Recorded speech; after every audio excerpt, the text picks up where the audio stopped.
Hi everyone. In this video, we're going to be showing you how to pair your Passport hardware wallet, which is right here, with BlueWallet, which is an excellent iOS mobile wallet. So it's pretty easy. We're just going to go Add Now to add a new wallet in BlueWallet, and we can just import a wallet, and we can scan or import a file. You can see right now my camera opens on BlueWallet.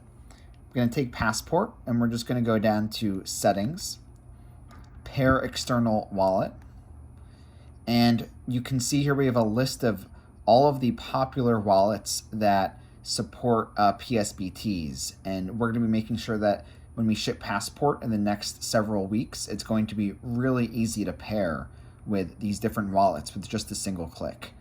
So we're going to select BlueWallet, and the only option we have for BlueWallet is native SegWit.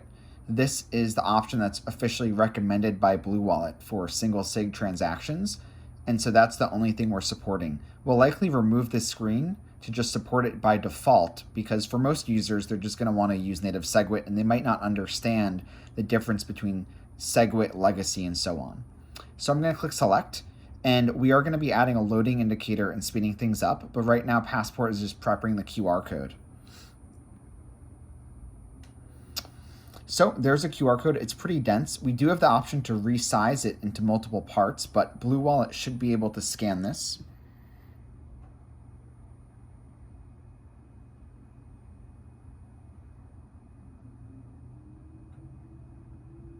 There we go.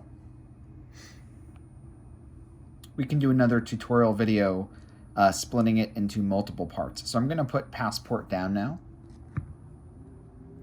And BlueWallet is attempting to import the wallet.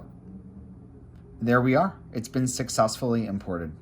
So it's that simple to connect your Passport hardware wallet to BlueWallet. Thanks for tuning in.